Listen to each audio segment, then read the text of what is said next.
Hello, everyone, and welcome back to Mediak. And right away, if you're a fan of the podcast, things are looking a little bit different. Chandler's not here today, and we're going to be 100% honest. Don't really know why, but there is a chance he might join just like sometime in the middle of it. Whenever he does that, that's whenever we'll find out his opinions on this movie. A movie that I actually have a really interesting experience with because it's something that I watched a decent amount as a kid.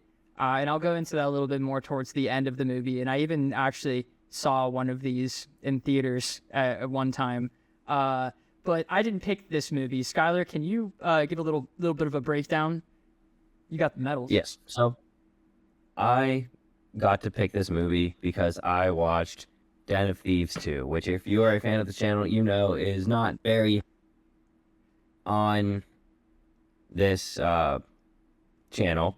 The first one. Oh, some of the lowest. Sorry, you cut out there. I was like, I wonder what word that was. It was liked. Yeah, no, that movie is hated on this channel by everyone. The lowest scoring, and Zach was like, "Hey, if you watch Den of Thieves 2, in addition to the movie we watched for Mediak that week, I'll give you a medal." And I said, "I'll need 2." He said, "You got it." So this is how this one came about. I didn't actually think there was no movie honestly. There was no movie that was strongly opinionated at, so I shot the question to my girlfriend, Lily. She's like, "Oh, you should watch Meet the Fockers," but she meant Meet the Parents, because I don't want to start on a second one, so he does Meet the Parents. So that is how we... Then I was like, that is... Skylar texted us Meet the Fockers, so like, I automatically assumed Meet the Parents, so I watched Meet the Parents, and then I like thought about it for a second, and I was like, what if he was being literal here? I need to make sure that I didn't fuck this up somehow. That was my fault. No, it's I okay. didn't mean Meet the Parents. That is okay. But did you know that this movie is a remake from a movie in 1991, I think? On like hearing that, you'd be like, oh, why did they remake it only 9 years later? However, the original one, it's 1992, sorry. And the reason why they remade it was because it wasn't largely distributed, and its original budget was only $30,000. Wow. Yeah. So I guess that's a little time different, but it's still really low. It's insanely sounding. low. For 1992, that is like actually nothing. So yeah, this was due for a remake. I don't honestly know how the remake came to be. I'm guessing it's something to do with Owen Wilson and Ben Stiller, because they were together in a lot of things, and I think they made efforts to like make a bunch of comedies in this time period. It's a good idea. The movie is definitely a good idea. What do you want to break it down, or do you want me to? Yeah, I'll break it down. Okay. Yeah, really. So basically, we start off with our main character, Greg, and he is getting ready to propose to his girlfriend. And we find out early on that the girl that Greg wants to propose to, her sister, just got engaged, and they're holding the wedding in 2 weeks at her parents' house. So they fly down for the wedding and its ceremony and the reception, and Greg tags along, not meeting the parents yet. And we go through his tragic weekend of mishap after mishap after mishap around the house with the parents, and then it all comes together at the end, and the girlfriend's sister ends up getting married, and everything continues on, and then it ends with them saying, Greg proposes at the very end, very important for the He gets the blessing follow-up from the mean dad. Yes, gets the blessing from the mean dad, and the mom is listening through the vent and hears Greg propose, and then the mom talks to the girlfriend's dad about it, and like, now we have one more wedding, and then the dad goes, but now we have to meet his parents. The biggest sequel you ever hear in a movie. The movie actually ends on a joke. It's of Ben Stiller screaming into a camera, like pretending he's fighting it, which was definitely a scene in the movie that I saw. It was a very interesting way to end it. Do you actually think that they were intending on making a sequel, or do you think that was just supposed to be a funny gag that they then turned into a sequel whenever they made money.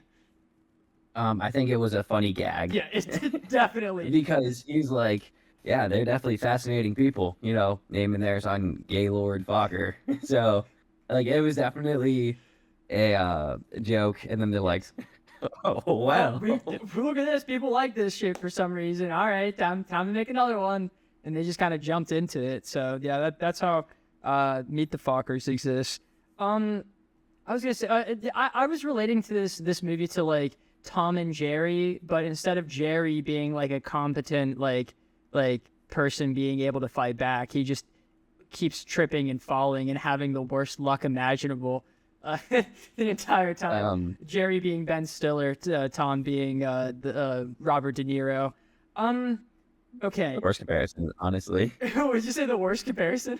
No, not the worst comparison, honestly. That kind of is how it is. What it is. Your intimidation the entire time, just trying to impress him, and then just does something, makes it a little bit worse, does something to try and correct the one thing, makes it even worse, and it just spirals from there. So I honestly, this is gonna sound ridiculous, but like, okay, I'm gonna run it back to the beginning. We could talk about the beginning and then go into the opinion that I was just gonna bring up there.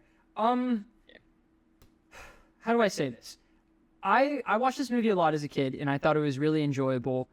So much so that my family went to go see the third one in theaters.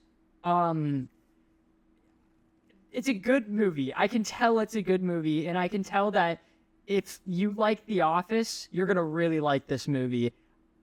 Oh yeah, big time. Yeah, I just like the cringiness in the first like hour. It wasn't super funny to me.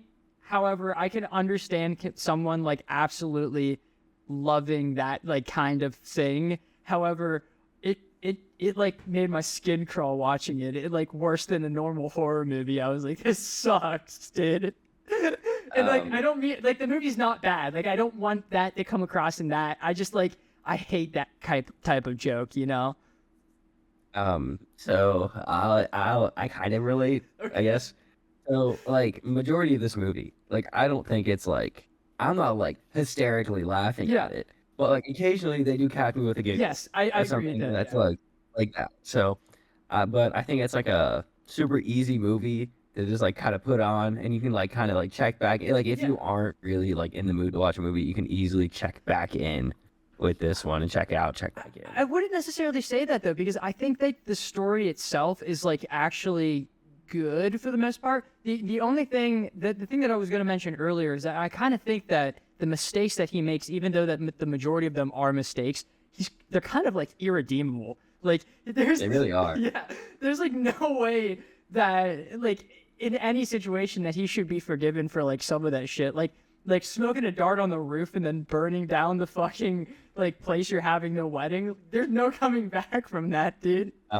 Spray painting a cat to look like the family's house cat. Fucked, dude. Like, there's not really any coming back from that. Like, I understand that Robert De Niro was an asshole, and like he definitely shouldn't have been such an asshole for no reason. However, the kicking him out was kind of like he literally burned down the wedding. He did also blow up the septic tank. Well, okay, that's right where the wedding was being taken place. That was he bad. was warned to not watch it because it is bad, and bad stuff will happen if he does, and he did. You're right. Okay, that is an error. However, like he just like accidentally hit the thing. If you're in the middle of the night taking a piss, it's gonna happen. Like especially since it's not your house. However, he was aware that he should not have been smoking up there. He was up there to get the cat, and he just was like, "Fuck it," and then it just went downhill from there. Also, he kicked that gutter really hard. He could have just like scooped it out with his shoe, which it would have been so much better if he did that to fix that situation. But no, he had to kick the fuck out of it, and it made it so much worse. And I mean, spray painting the cat seems to be like overlooked here. He had to go get spray paint and like other stuff for this. This was like an elaborate plan. Like, he had to why? spray paint the cat somewhere. He had to hold the cat still. And then he made the lie to the family about it. Like, that is objectively the worst one, because the other ones were like actually accidents. Like, he didn't do, and like he did wrong things, but they weren't on purpose. This one, he went out of his way to like fuck this up and like present it as if it was like a big grand deal. He didn't have to do that. Like, no one would have been upset with him if he didn't find the cat. Like, it's a cat that just ran away. How the likelihood of him finding it in general is very low. He didn't have to come back a hero. That was the worst thing he did in the movie. And Robert De Niro was like a dick, but I also Actually, is that the worst thing they did in the movie? I think spoiling the honeymoon was worse. yeah, that one was tough. I mean, how That one was that bad. one was tough. 'Cause However, that took a lot of prep and planning. you're right. You are right with that. But I understand where he was coming from with that because of the fact that Robert De Niro like used his spy shit to look into Jerry, Greg. Close enough. I remembered his actual name because they made a. I thought that okay. The reason why that joke is funny isn't like the best aging one, but the placement of the name was actually fantastic. Like waiting until the last like 20 minutes of the movie, and also that being the reason why Robert De Niro wasn't able to find out like that he got his like he took the test or something. It was because he was searching the wrong name. I thought that was like really smart. The movie really excels in the last 30 minutes. Like from that confrontation all the way to the end of the movie, I think is really good. Personally, and funny. I think it's actually funny in that aspect too. Look, you have one question. Okay. Because there is one part that made me giggle at the end, and I feel like it probably made you giggle. Probably. It was whenever Craig had bought the ticket to go home, and he is trying to get on the plane, and they're like, "Oh, we only called rows 9 and above." He's like, Oh, that's that too. and then he's like, "But we didn't call 8 yet, so please step aside." And then he goes and looks around and sees nobody else there. Yes. Yeah. And then she's like, "We're not calling all other rows." And then she And goes, then, "Hi like, there." Yeah. that one I thought was actually. Yeah, I honestly thought that the humor was like so much better in the second that like last third of the movie because I actually even enjoyed the bit where she was just typing for an insane period of time and then it just kept going back and forth between him and the lady. I think the lack of score in certain places of the movie like really made it like for the jokes it really made it land a lot better. Like whenever they were just talking and it was supposed to be this awkward moments, it was completely silent the entire way through, which made it kind of like feel like it would be for a real conversation. The one that actually got me, the one cringe joke that actually kind of got me, was whenever they were like talking in the kitchen, whenever he was first meeting everyone there, and he was like, "I'm gonna go see the shower fairy," and then it just cut to a wide shot of everyone just looking at him. I was like, dude, I thought that was funny. Like, that's a good reference. That was good. But everyone just was like such a sourpuss. It was great. So I watched this movie with Caden on the couch because I was like, "Caden, do you want to watch a movie?" He goes, "Yeah, sure." So yeah, Caden tagged along with me through the whole movie. Lily didn't watch it with you, Lily's not here. but she picked it. Yeah, but she isn't here. Okay, that's fair. She's watched it like a million times. But Caden watched it with me, and the one that made him laugh was like the one notable one that made him laugh was whenever he's telling the story about how he milked a cat. And then he goes, "Oh, you can milk anything with nipples." And then the dad goes, "You milk me, Greg." That one made Caden laugh a little bit. I could totally see that. Yeah, I could see Caden quoting that in like games that we have in the future. He enjoyed some of the cringe humor, but he's like, the humor's like so cringy that like I feel like I can't do anything. Yeah, like it this. goes overboard sometimes. It's pretty funny. A milk cat.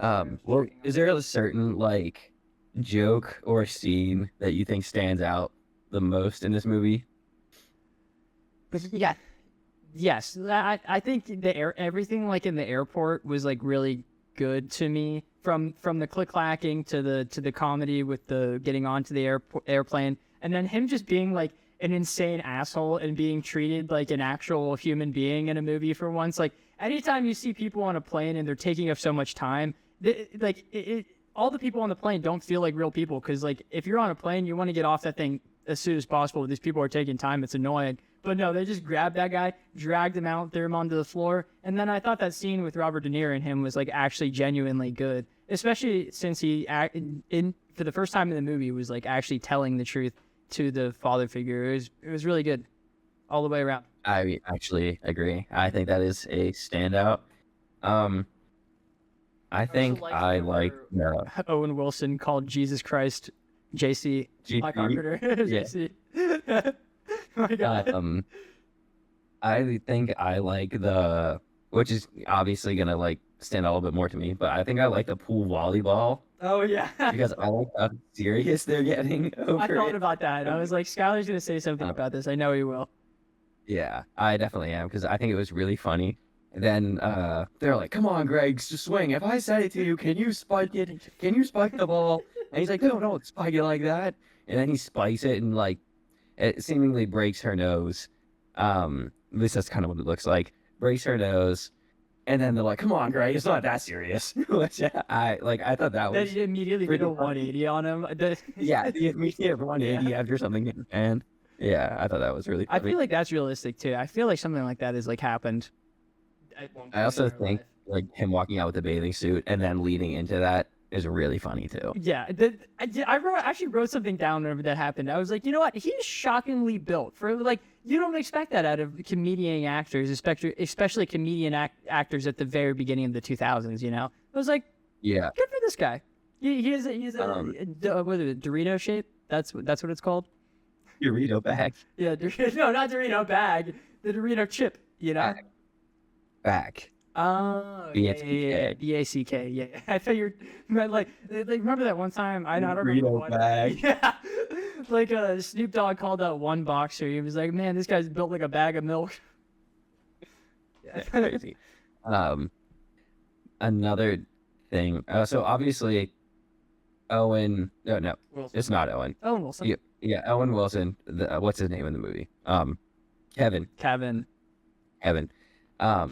Obviously Kevin gave him that bathing suit on purpose, Love that, though. which makes it even funnier because that means he kept it around. Yeah, he was like, I'm waiting for this, for the perfect moment to give this guy this, Yeah. someone it. And then I choose to believe he is like down there. He's like, "Oh man, I can't believe I finally got to use it."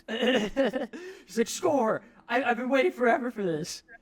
One thing that I thought was, I don't even know if it's funny. It's just an observation I had. Was that his wife, his soon-to-be wife, was really trying to do it in the family home. To the point at which I was like, this is kind of weird that he has like said no several times, and she's just like, no, we're gonna do it.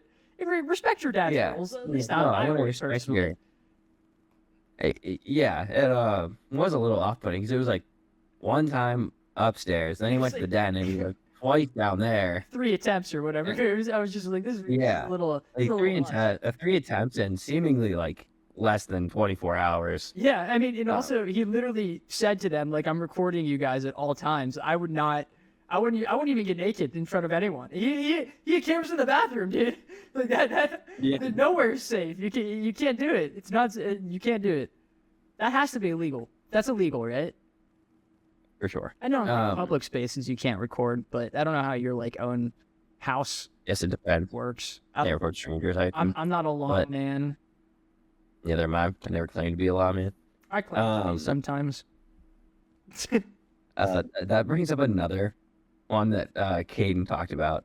So whenever they were like making out, and he put his hand up her shirt, and then they walked in, Caden went, "Oh, I knew it! I knew they were gonna watch." Yeah, it's just. He's like, "That's just one of those super cringy ones. I just know it's gonna happen." I think that was the time in which I wrote that note down. Like at that exact moment in the movie, I just was like, okay, this is a little much. I don't like this.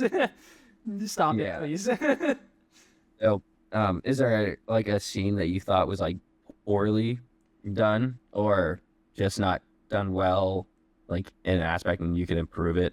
Like, how would you improve it? Yes, actually, I'm happy you said that. That's my last point I was gonna bring up about this movie. Actually, there's 2 points I was gonna say. One of them not related to what you asked at all. That cat's awesome. I want him. That cat is awesome. I read that down. I like the fact that it is potty trained. I like the fact he just went, come here, and it just climbed up him. I that was awesome. But the thing that I would change a little bit was that Robert De Niro's wife it wasn't like a 180 switch, because they did show that sometimes she wasn't the happiest with the way that he acted, but like she went from like not saying anything to end in any of the cringe moments and going along with it to immediately 180ing and being like, oh, you're so mean to everyone. However, like I feel like that situation is the least right for her to have said something. It feels like it was just because it was the end of the movie, because like Ben Stiller was like objectively in the wrong at that part. In that part of the movie. So like, yeah, he was being an ass, but I feel like standing up for him would have made more sense back whenever he was like still just an innocent guy doing nothing. I think the 180 came about in my mind was whenever the mom and the daughter had to talk about thinking he's gonna be the one, and then like continuously like that throughout the movie. So the mom already knew what the daughter felt, and then the daughter goes, you know, I like you, but you can be a real jerk sometimes. And then like that, and then the mom's like taking the daughter's side, like, yeah, I mean, is anybody? Yeah, like the daughter didn't even like fight back a single time. Like she was along with the cringe moments as well. You're right. That is 100% true.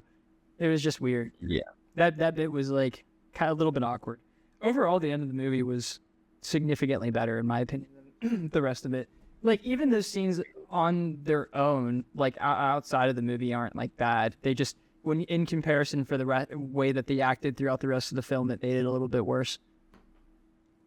I think my scene would be the. I'm gonna say not sure if I even had and it's fine because he's not gonna watch it, or maybe he will because he used to watch it all the time. I was gonna say Chandler. I was gonna say, can't believe it's been an hour like since we said that we were gonna record and he still hasn't. Hour 10. Dude, like come on. No judgment towards him. I just really wanted him to jump in the middle of the movie because that would have been so funny. Just to him be like, all right, where we're at, I'll just keep going. I think he's sleeping. I 100% think he's sleeping right now. We don't have to talk about it. We're gonna talk about your scene. I think my scene is gonna be like the very end whenever he's checking the cameras to see if Jink did flush it. I think it would have been really funny if they skipped to another moment whenever he did flush it. Yeah. And it was like both of them. I think that would have been really funny. I agree fully. I thought he was going to fix it. And he was like, I knew it, but like... Was I right? You could do it. Yeah. Impressive. No opposable. Dude, I hated that joke at the beginning whenever he was like, he can't flush it.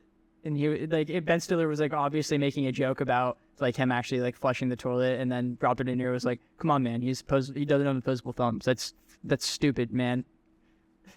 I think it would have been so funny if they ended with him flushing it. It would have been peak filmmaking. That would have been actually peak filmmaking right there. That would have been really funny. Yeah, it didn't even have to be the reason. Like, still have Greg flush it and do all that, just to have the cat go.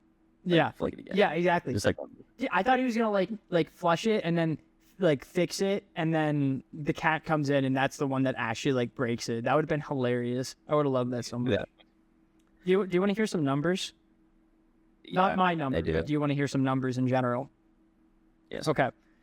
Meet the Parents. I fucked up. I should have gotten how much the remake. I mean, the original made money wise. The one that had a budget of $30,000. I don't know how much that made. However, this one, Meet the Parents, with a budget of $55 million, it made $330 million, which is a lot. That's well over double budget. It would be dumb of them to not make a sequel. It is crazy that it cost this much, and I guarantee the reason why it cost that amount of money was because of the actors in the movie, not anything that they actually like did. There was nothing technical or location wise that was expensive for them to have like required that amount of money, other than getting Owen Wilson, Ben Stiller. I bet the actresses were famous in that time. I don't know their name. I apologize. Did I say Robert De Niro? Him too. He's a pretty famous guy. But that led to Meet the Fockers, which with a little bit of a more expensive movie, $80 million. That made $522 million, nearly $523 million, which is like insane that the first movie was popular enough to make the second movie that like rich. However, there's an insane drop off in quality whenever it comes to these movies.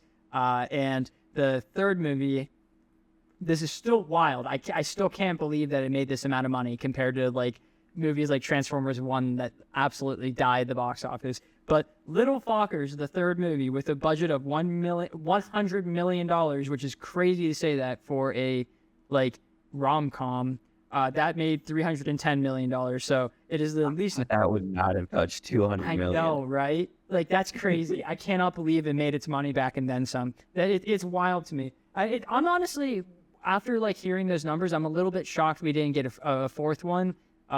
There's more Fockers or something. I don't know, but like. The original director, he made the first two, and then some other guy picked up the third one. The third one has like a really, really low score on Rotten Tomatoes. I'm actually gonna look it up real quick because I have no idea.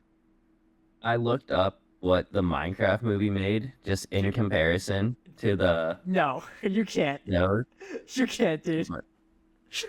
Every single day, every single theater is packed. It's insane. Little Fockers has a 9% on Rotten Tomatoes, the third movie in this trilogy. That's pretty awesome. It's awesome, yeah. I guarantee without a shadow of a doubt, the Minecraft movie is like insanely better than Little Fockers. It's not even close. 550 million. Yeah.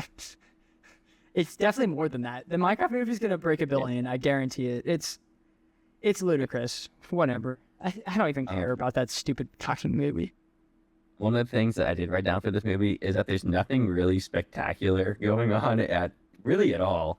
But I also don't think there's anything really bad going on. Like, it feels like just middle of the road pretty much the entire way through, which is nice. There's a little kick up at the end, I will agree. Yes. But overall, it doesn't really change the entire way through, and it's nice to see that consistency. I thought you were gonna say that in like a bad way, like that it was just pretty average the entire way.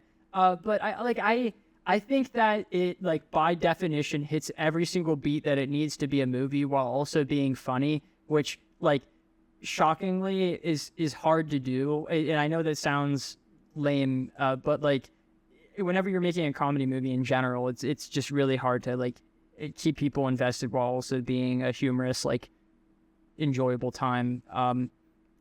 Nothing's really coming to my head for examples, but like you're thinking of something right now. I guarantee it. Like everyone out here has something in mind that you're like, yeah, like, that one's funny, but I admit that that's like dog shit. Well, this one like has something to attach to, and something to bring you along, movie wise.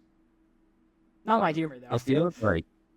It feels both like super stereotypical, but also like it's just stereotypical and relatable. But it also has like a little like original twist kind of in it, which I think kind of helps because it's a very believable story. Like this genuinely could happen. Not like all the bad things, like that probably wouldn't happen. Extreme. But like somebody going up to meet the parents for the first time and just having a terrible week. Yeah, and like not getting impressed and being worried about it, and then like that's totally believable. And then being surrounded by others who are so many other oh, sorry, what was that?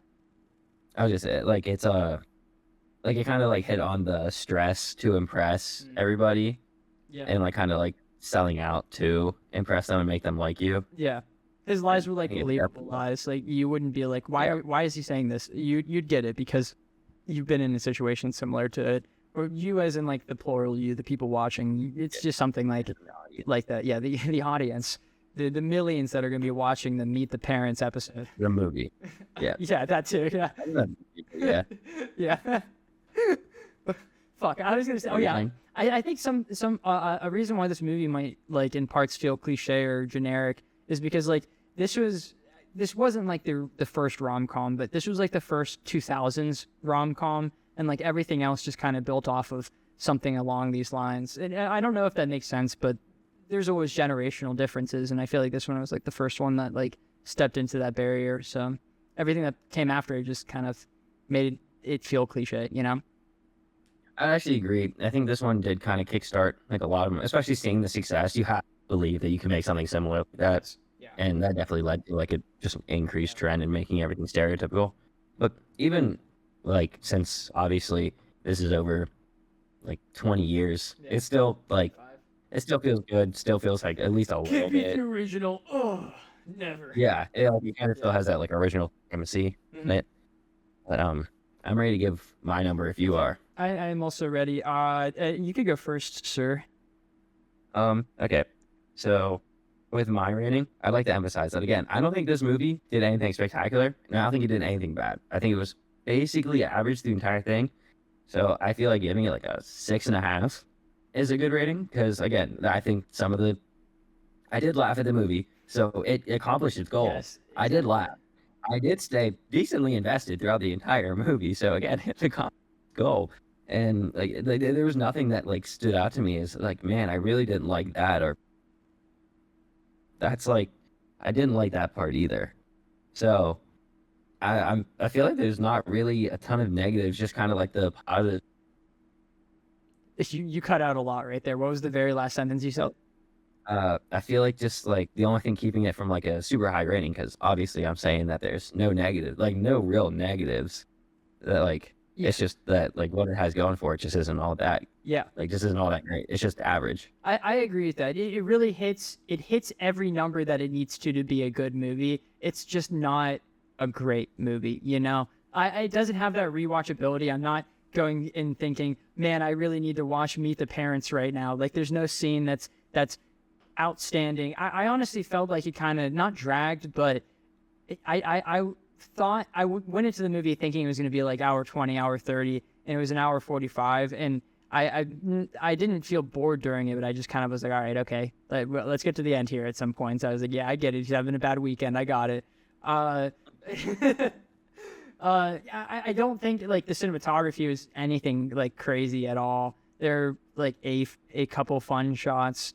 It was pretty average, like Skylar's saying. My number is very similar to his. I think you said 6, right? Mine's a 6.5. 6.5. Oh, okay. We're both at 6.5. All right, cool. Yeah, So Mediak average is 6.5. Let's go, dude. Okay, that's wow. You're the first time we've had a match race. It's very rare that happens.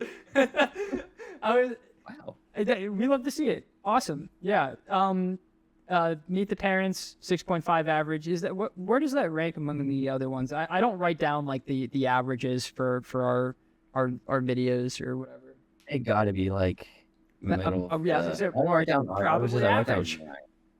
Yeah, it's probably right. Probably average. Yeah, because we have like Ford vs Ferrari, which is really high. Creature Commandos, which was high. Whiplash, which was higher than this. 7, which I believe is higher than this. Promare, which was probably right around this. Yeah. Fall Guy, which was probably a little under this. Yeah.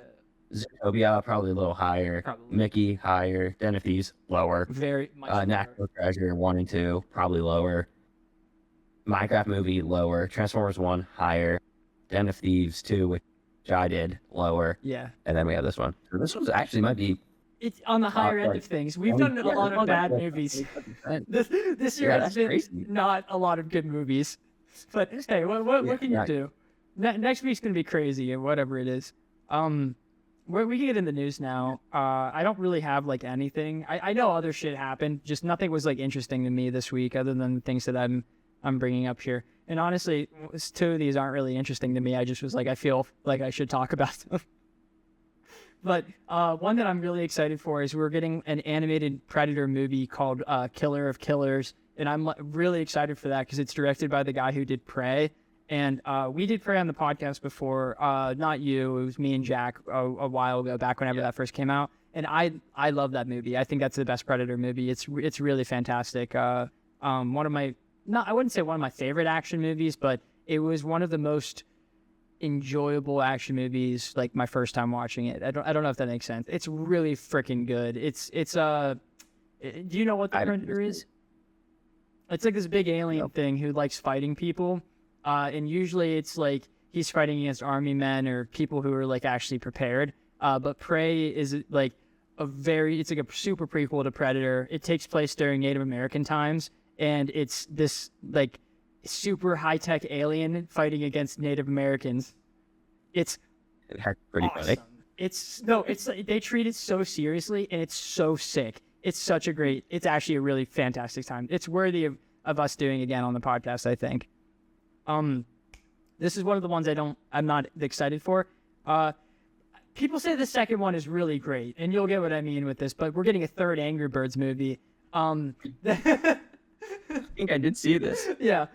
People say the second one is amazing, and that's great. I'm happy it is. I won't ever be watching them. The only interesting part about this is that Tim Robinson is one of the voices, and I'm just curious to see what that entails. He's the guy who did I Think You Should Leave, for those who don't know. I love I Think You Should Leave. And then this is kind of like a little bit of a transition into what we've been watching, but Devil May Cry already got a second season announced. I'm guessing that they probably hadn't started working on it, because I'm pretty sure they definitely did start working on it, because they knew that it was going to be hype. Like, the first trailer for the show was just the intro of the show. They knew that people were going to like it. Yeah. All right. Well, Zach, there is one thing I have to say. One more, sorry. Okay. This is the other one I'm not excited for, but I felt obligated to talk about it. Lucasfilms, which is the Star Wars people, they're developing a horror Star Wars project. And the reason why I'm not excited for this is because it doesn't matter. They've announced a million things, and they've canceled a million things. I have no idea what is coming out Star Wars-wise until we get the trailer for it. Star Wars is so stupid and confusing, and the people behind it don't know what they're doing. So, like, they could, like, announce the name of this and a release date, and then 5 days later be like, all right, shit, okay, we can that. Sorry if you're excited for that. Not happening anymore. So what, you're not going to do anything until they release, like, a trailer? I don't even care. Like, even if they release a trailer, I don't care anymore. They released, like, a couple... After Ahsoka, I was like, all right, I'm done. What do they have to do to get you to care? I don't know. Because, like, they released season 2 of Andor, and I think Andor is the best Star Wars ever. And I just don't even want to, you know? Like, I just am like, I don't care about this universe anymore. Like, stop being shit. I would really appreciate that. Like, I hope Andor season 2 is great. I would really appreciate them not ruining the first season. But, like, I'll get around to it. You know? It's Star Wars. So, Zach, there's one thing I have to say. I wonder, I have no idea what that could be. Yeah, well, I want to know, what have you been watching? Dude, I got you. Oh, wait, I need help. The lighting situation in my that I set up doesn't work the best with me seeing my thing. Okay. So we finished Castlevania. Oh, wait, okay. If there was ever a time for Chandler to hop in, it would be right now. Because it would be so funny if he joined just for me to do the unison asking you the question. That would be hilarious. That would be amazing. But me and G finished all of Castlevania.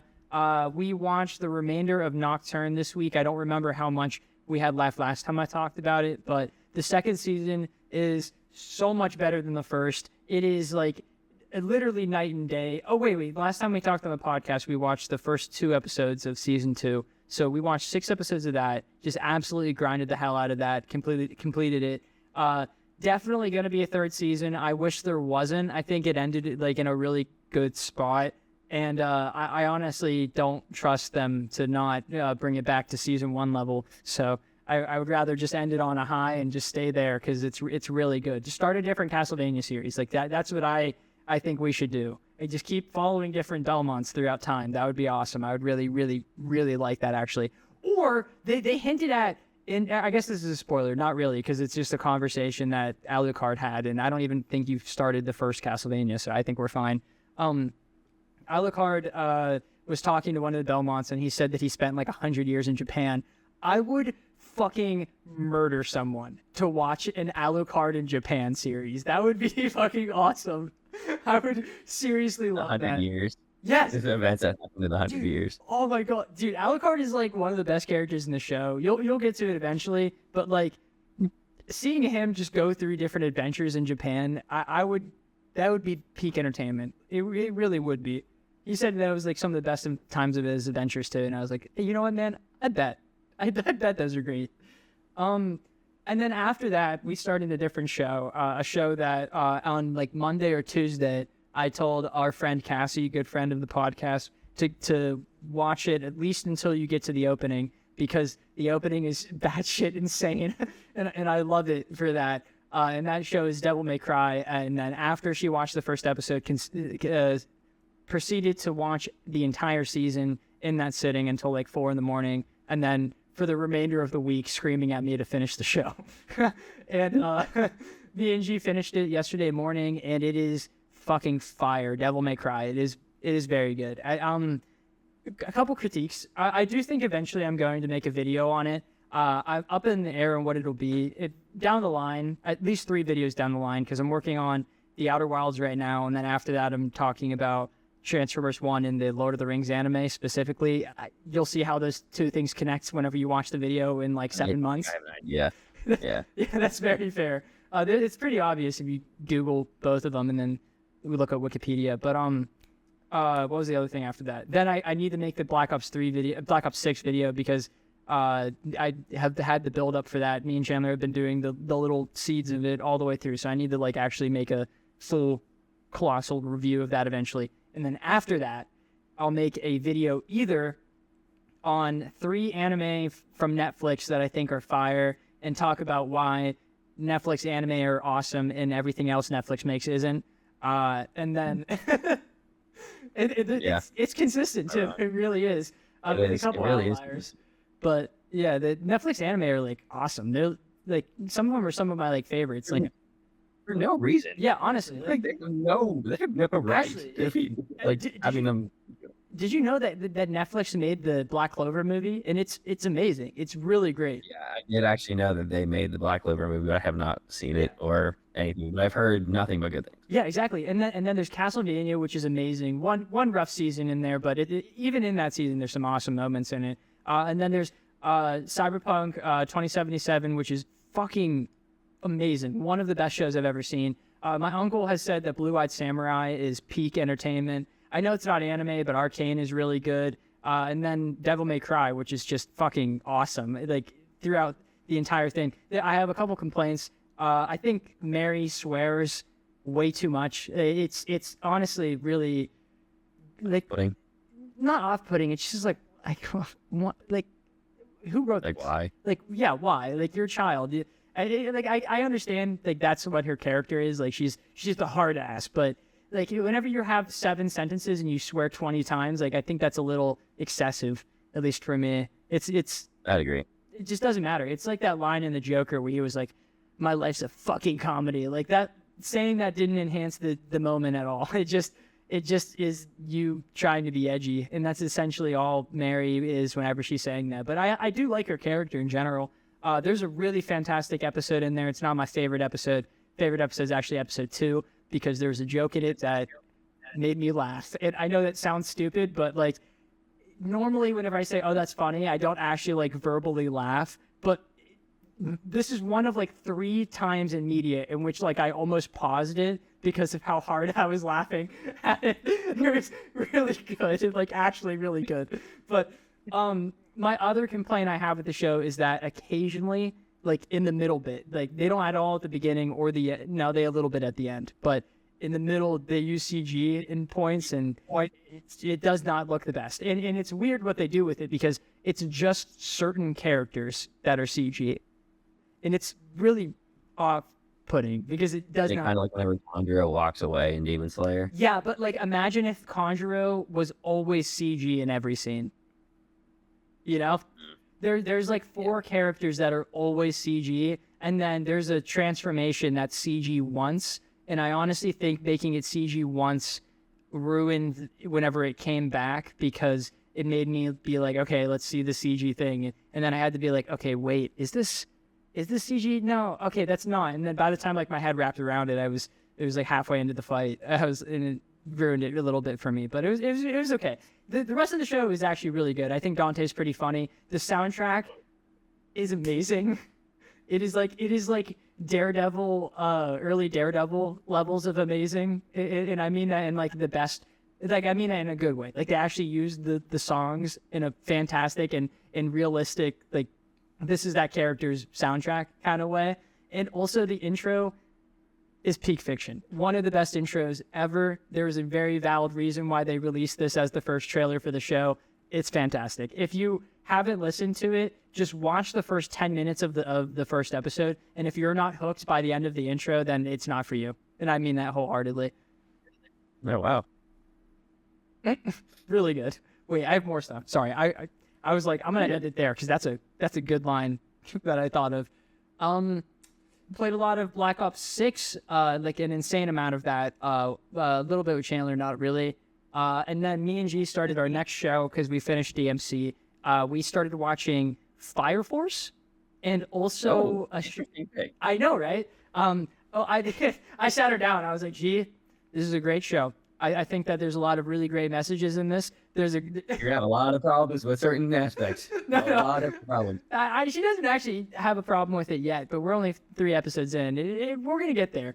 But I was like, all right, it's really great. There's good messages, really great animation. The sound effects are peak. But there's a booby problem with the show. There's a big booby problem with the show. It's all over the place. They in every situation. Just they're out. Yep. I apologize. Just if you go 5 minutes without seeing one, be happy. Just be happy. Yeah. The occasional episode in which it's not in it, it's the best episode in the show.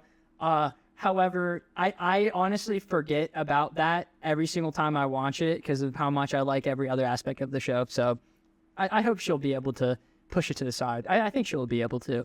And then the other show that we were watching is a show called a Sign of Affection, which is like a silent voice if it wasn't depressing. So not a silent voice. Yeah, not a silent voice. The only connection is that the main character is deaf. That's kind of a bad joke. Sorry about that. But it's a really good show. I love, like, not that it would be generic, but it wouldn't be generic. It's very different from the other like romance anime I've watched. And I love the main girl. She is adorable. They like draw her like a cute little cat. Hey, watch it. She's 19 in this. Okay, we're good.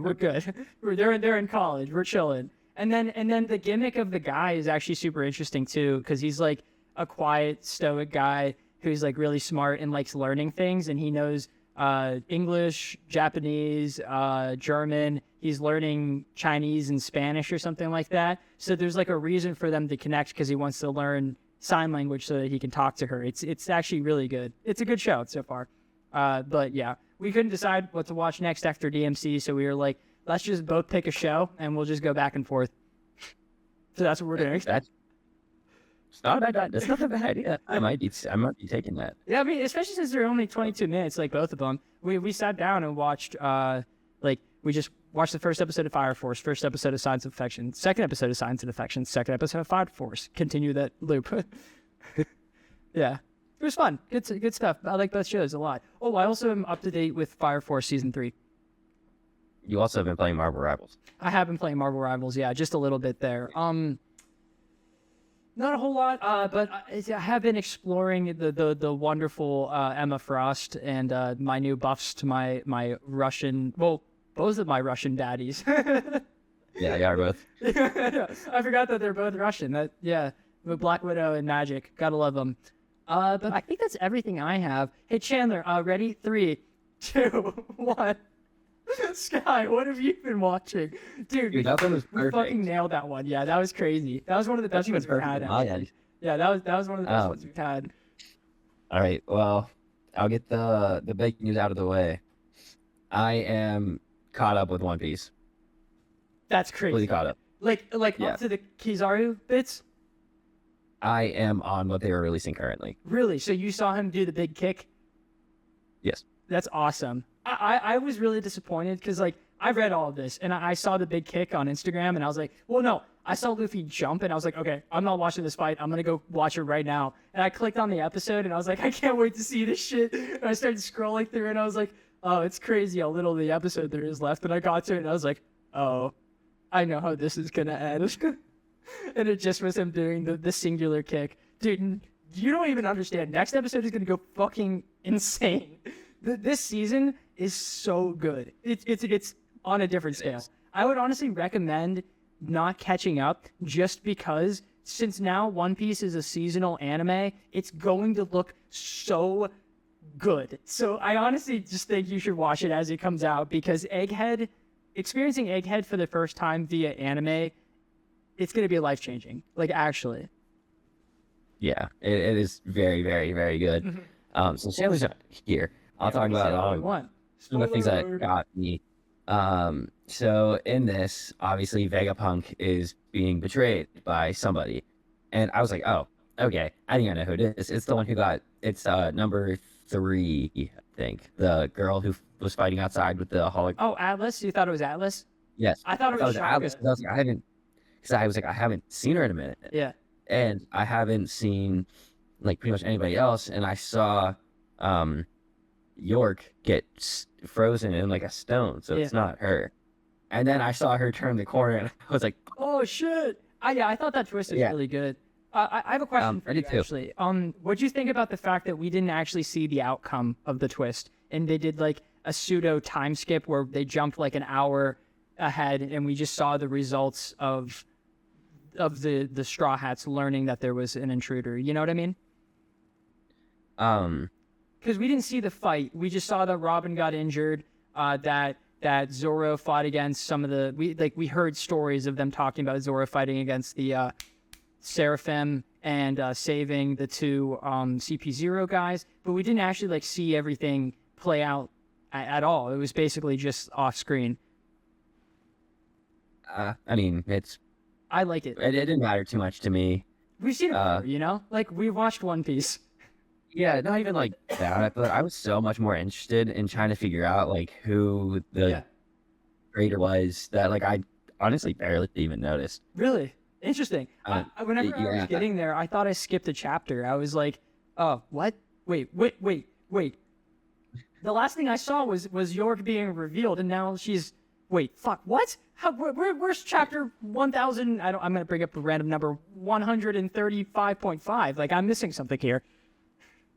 But, like, after a little bit, I thought about it, and I realized that York's not a threat, you know? Like, the Seraphim are a big deal, but they're not Kaido. They're not Big Mom. They're not even Doflamingo. So we don't need to see that play out. And I'm down for that. Lose so fast. Yeah, exactly. And that's literally any of them. So, exactly. Like, and, like, the second because, on Kuzan's ship, they have the one world leader. So the second he gets there, the Seraphim are theirs. So it doesn't even matter. Don't think so. Okay, I don't want to say it then. He is like one of the best villains in the show. Before we move on, I saw the Great Emu. That guy is terrifying. He is scary. What's his voice like? I think it's a girl, by the way, personally. He sounded I don't know.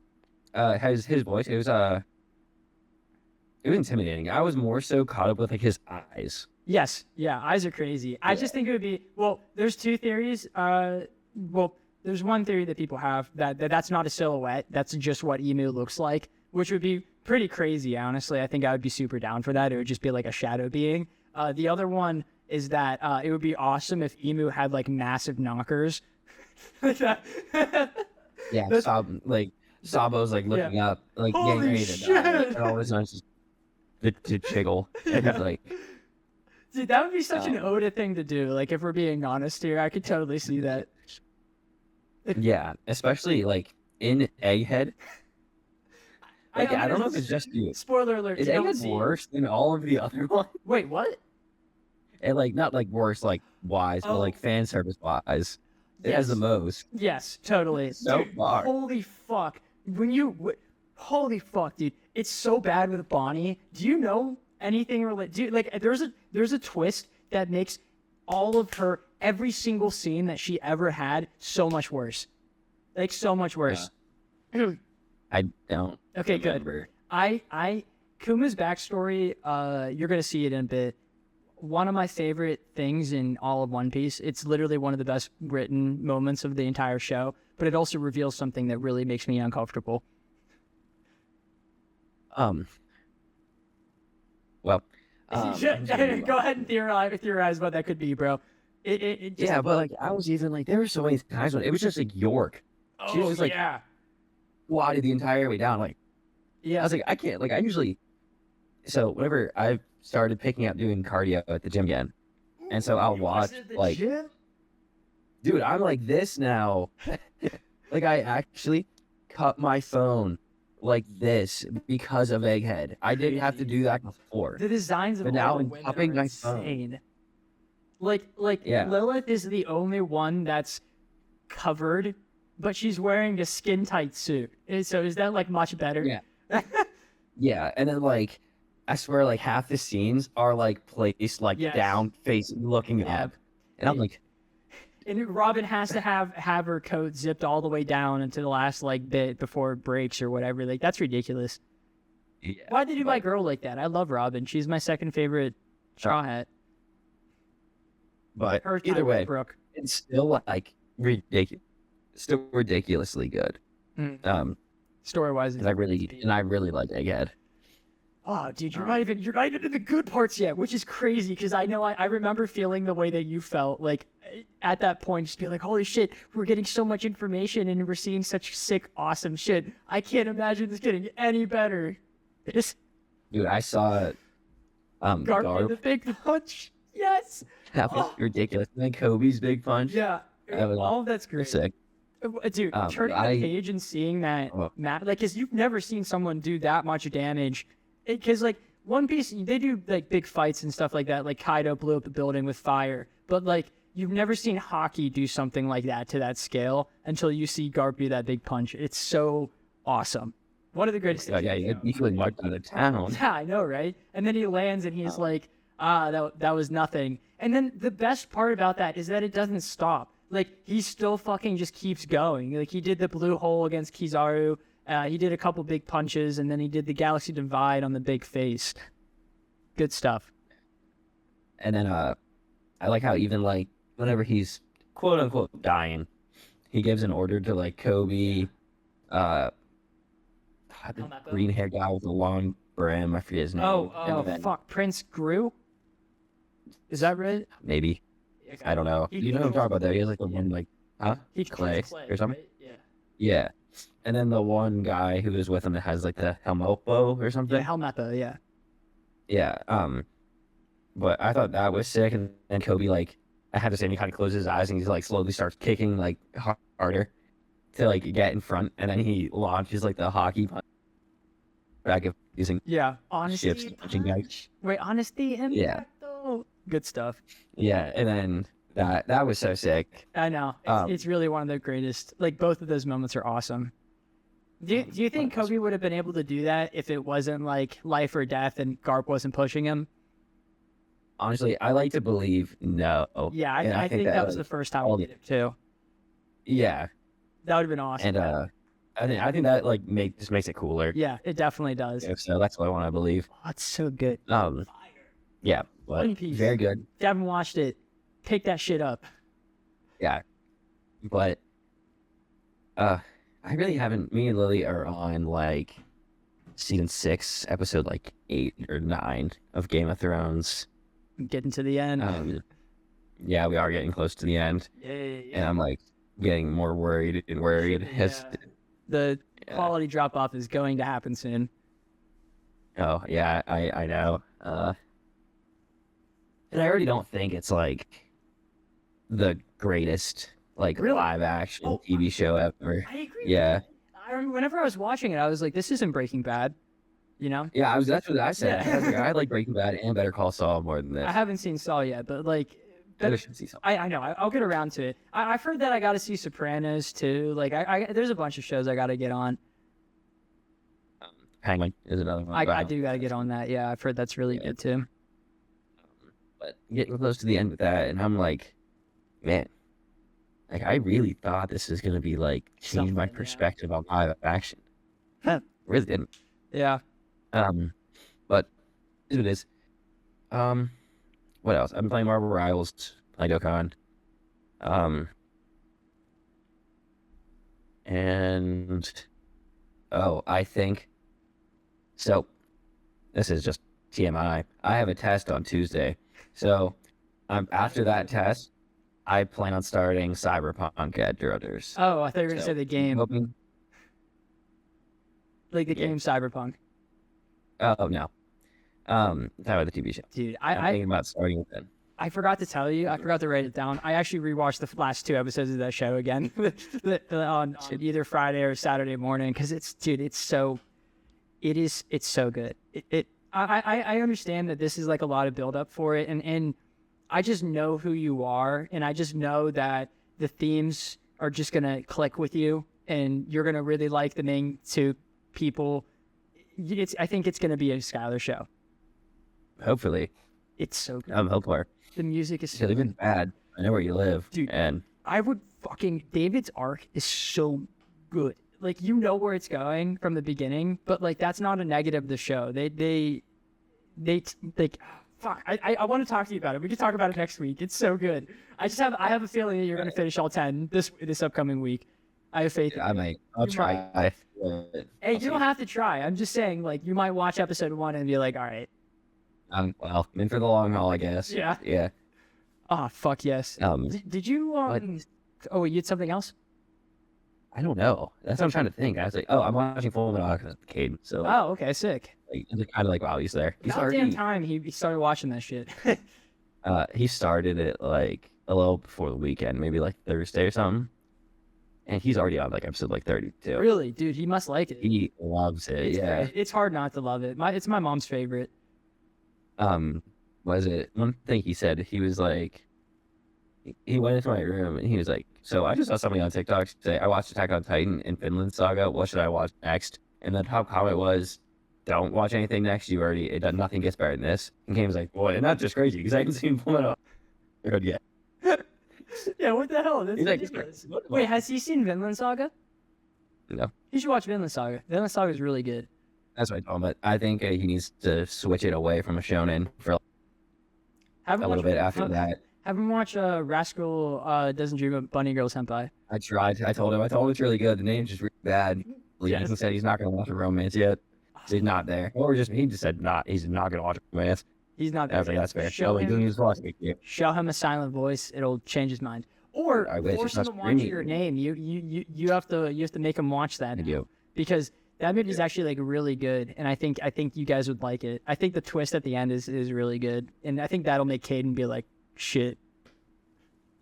Maybe it might, but I also don't know how much I'm really inclined to watch a romance anime with my brother there. Cuddle. You guys have to cuddle. That's how he'll like it. I've heard that the first person that you want Your Name with, that's the person you're gonna marry. So watch it with Caden. Yeah, that's really funny. Yeah, I'll do that. Love that. But I really think that's it. I really have. After this recording, I'm gonna play Black Ops 3 Custom Zombies with my boy Marshawn from work. I know I'm gonna forget to say that next week, so I'm just gonna say that right now. We're playing Die Rise. Hey, that's pretty hype. Yeah, it's peak map. I think that's all I got. Me too. Yeah. Did you you said something about picking the movie next week? You said it. What was it? Yeah. Well, I kept looking, and now I'm between a couple again. Okay. So, I kind of want to watch Superbad because I've never seen that movie. Okay. So, I think that's where I'm at. Okay. I'm okay with that. We can put that in the schedule. I'm okay with that. Is that next week's? Yeah. Well, actually, yes. I think if I'm remembering the calendar correctly, I might be wrong. There is a theater movie coming up. I don't remember where it's at though. Like it's one that you and Chandler were excited about, but it has more of a connection to you two than me. I think it might have been that one PlayStation game. I don't remember the name of it. Oh, Until Dawn. Yeah. Is that next week or is that coming up? Let me check it quick. Yeah, just because. No, Until Dawn's 27th. 27th. Okay, so we have time. Do we have 2 weeks or 1 week? We have 1 week. Okay. So next week would be the 20th with and Superbad. Yeah. Okay. And then it'd be up to Badass. I am okay with that. It would be really. I know I've said this like 4 times, but if Chandler joined right now for the quarrels, do you have any quarrels on? Actually, I have a lot. Actually, I really have to talk about this episode. I have 1 hour's worth of quarrels to talk about right now. That'd be insane. But it's okay. We'll check back in with him. Hopefully he's doing okay. Skylar, did you have any quarrels left in this week?